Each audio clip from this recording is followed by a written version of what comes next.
Salam sehat, salam pencerahan hukum. Tips agar jangan terjerat pinjaman online yang tidak sah atau pinjaman online yang abal-abal. Jangan lupa ya, tonton videonya sampai selesai, klik like, subscribe, dan nyalakan tanda loncengnya.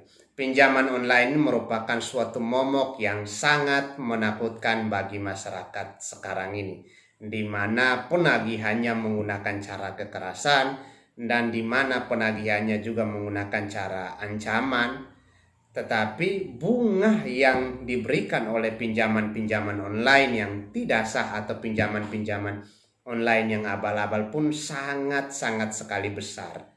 Nah, sebagai masyarakat awam, ini menjadi sesuatu yang sangat mencekik, sehingga pemerintah secara tegas sudah mengambil langkah hukum untuk menindak setiap pinjaman online yang abal-abal atau pinjaman online yang tidak sah secara hukum.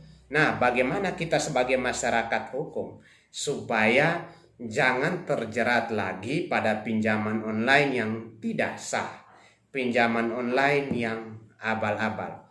Nah, sebenarnya dasar hukum pinjaman online ini dapat kita lihat dalam Peraturan Otoritas Jasa Keuangan Nomor 77 Tahun 2016 tentang layanan pinjam meminjam uang berbasis teknologi informasi.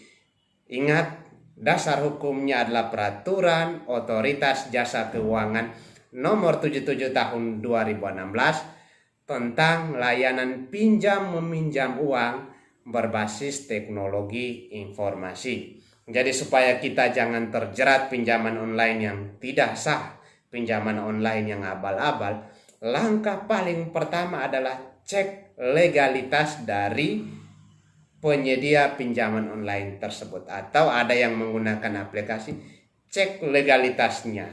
Nah, bagaimana kita mengeceknya? Itu dapat mengunjungi laman website dari Otoritas Jasa Keuangan. Di situ kita bisa cek mana pinjaman online yang terdaftar di OJK dan mana pinjaman online yang tidak terdaftar di OJK, sehingga ketika ada pinjaman online yang terdaftar di OJK, secara hukum pinjaman online itu sah.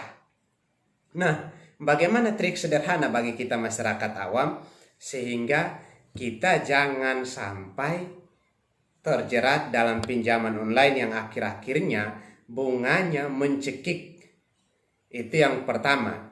Langkah hukum paling pertama yaitu cek legalitas dan kepastian hukum. Yang kedua, pastikan dulu penyelenggara pinjaman online jelas berbentuk badan hukum. Artinya pastikan pihak penyelenggara pinjaman online tersebut harus berbadan hukum serta memiliki tujuan yang jelas, memiliki laman yang jelas atau aplikasi yang jelas. Yang berikut, perhatikan tingkat bunga yang diberikan oleh pinjaman online dan perhatikan pula denda keterlambatannya, sehingga menjadi rujukan kita, menjadi pertimbangan kita untuk mengajukan atau tidak mengajukan. Yang berikut lagi yang sangat sederhana, sesuaikan dana pinjaman online dengan kemampuan kita membayar. Kita harus sesuaikan dulu dengan kemampuan kita membayar, jangka waktunya, dan berapa angsuran yang kita pilih itu kita harus sesuaikan. Dan bagaimana tindakan yang diambil dalam keterlambatan dendanya itu kita harus perhatikan. Yang paling terakhir yang harus kita perhatikan, terlebih dahulu harus perhatikan setiap poin-poin yang dicantumkan dalam dokumen-dokumen pinjaman. Itu harus ditelusuri, diteliti, dan dipelajari secara baik dan benar. Tetapi paling penting, periksa keabsahannya atau legalitas hukumnya di Otoritas Jasa Keuangan, di laman Otoritas Jasa Keuangan. Demikian video saya singkat kali ini, kiranya bermanfaat bagi kita semua. Salam sehat, salam pencerahan hukum.